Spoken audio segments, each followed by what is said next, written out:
I just want to thank him from the bottom of my heart, and I know I'm talking on behalf of everybody here and you know, many Liberals across the country. Now we know that this is also an opportunity to make sure that we have new ideas, new people, a new approach.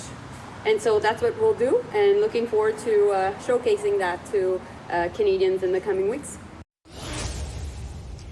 Prime Minister Justin Trudeau's right-hand man on the campaign trail is calling it quits. Jeremy Broadhurst today announcing he'll step down as the party's national campaign director at the end of the month, just as the chance of an early election campaign substantially increased, with Jagmeet Singh bowing out of the deal that's seen his party prop up the minority Liberals for the past 2.5 years. So just how heavy could the toll of these losses be on the Prime Minister and his party? Let's bring in the front bench to talk about that this evening. Former BC Premier Christy Clark is here. She's a senior advisor with Bennett Jones. Former Alberta MLA and Cabinet Minister Gary Marr is with us. He's the president and CEO of the Canada West Foundation.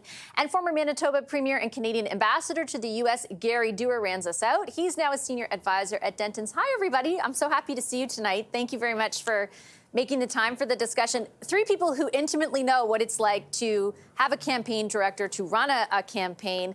Christy, let me start with you. Is this significant?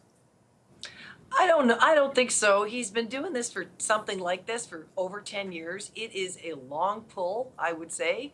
It's a really hard job. And when, especially when you're in government and there's so much going on. I mean, Jeremy Broadhurst has made a contribution to his party and to the country, as all political people do in those jobs. And I think after 10 years, they've asked a lot of them. So people's lives change, and I don't know if there's any huge surprise here. With another election on the way, it's the moment when lots of people say, okay, look, a decade, do I want to do another election? Many people would have made the same decision that he is. Yeah, and he's certainly, Gary, I'll say Gary Doer. I guess I have to say everyone's last name in this part. It's Western Canada today, by the way. You've got... Yeah, it is. Every Thursday is going to be Western... Yeah. One of my dreams realized here. Every Thursday is going to be Western Canada Day on Power Play. Gary Doer, I'll put this question to you. Like, he did talk about the sort of sacrifice that his family has made, certainly in a lengthy statement that he posted, or that he sent to us first and then posted.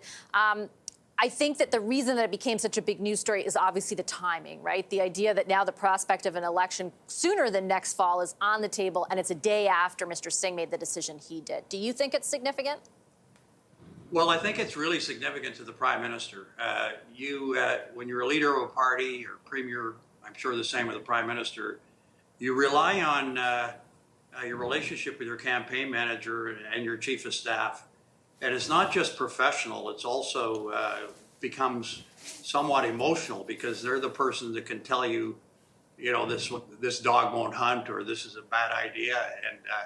And they can really be helpful to you, giving you a message you sometimes don't want to hear, but you have to hear in the preparation for an election, in the execution of an election, and targeting to get the results in the election. So I think that as a former premier, I relied on my campaign manager a lot, and I relied on my chief of staff. And it's really a bond that you have to rely on each other as you proceed to go into the rapids of potential elections. So I think it will mean a lot to the Prime Minister.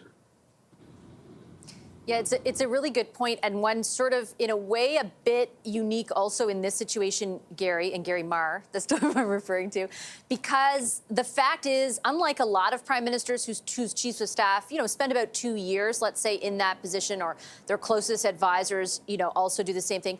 Like, Katie Telford and Jeremy Broadhurst have essentially been at the prime minister's side, as Christy pointed out, since the very beginning. So to lose like one half of each of your left or right hands, it's not nothing, despite, as Christy outlines, there could be very genuine reasons for it.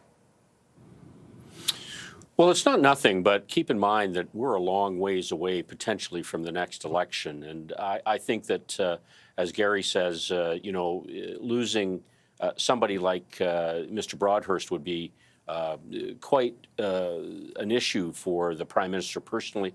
But one would think that in every good organization, that you always have to have a succession plan, and that there will be people, if Ms. Telford decided to leave, there would be somebody that has worked under her prepared to step into the place, just as I expect that Mr.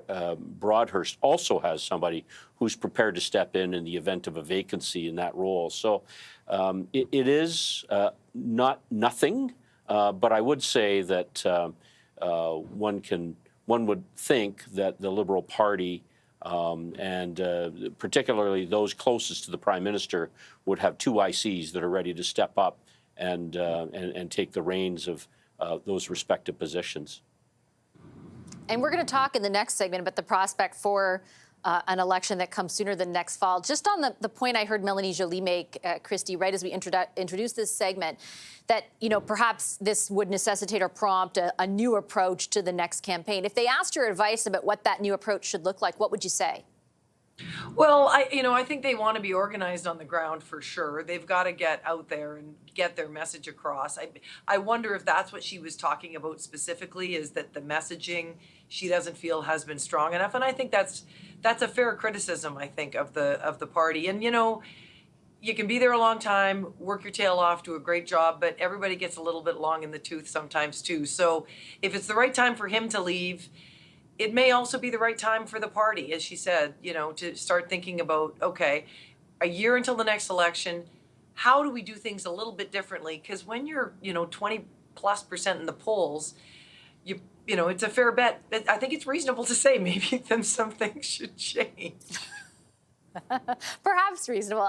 Gary Dewar, your similar question to you. You know, if there was one thing you think that the Liberals could do differently as they approach this campaign, what would it be? Well, they've got to really get their ground game going. The communication is one thing, and they're blaming a lack of communication for why they're not doing so well on the ground. But I think that if you look at the Toronto by-election, which was both negative for the Liberals and the NDP, because the NDP held the seat at Queen's Park. You look at what's going to go on in Montreal, we don't know yet. We look at Transcona, Elmwood. It's a two-way race between the NDP and the Conservatives, and they've got some good people, but they've got to really work on their ground game, I think. And blaming it only on a communication message is that's not going to do it. It's not communication, it's the product. And is the product salient to the public in terms of returning you to office? And I think they've got a lot of work to do in that regard. And they've done it before, so I'm not going to count them out, but they've got a lot of work to do on the ground.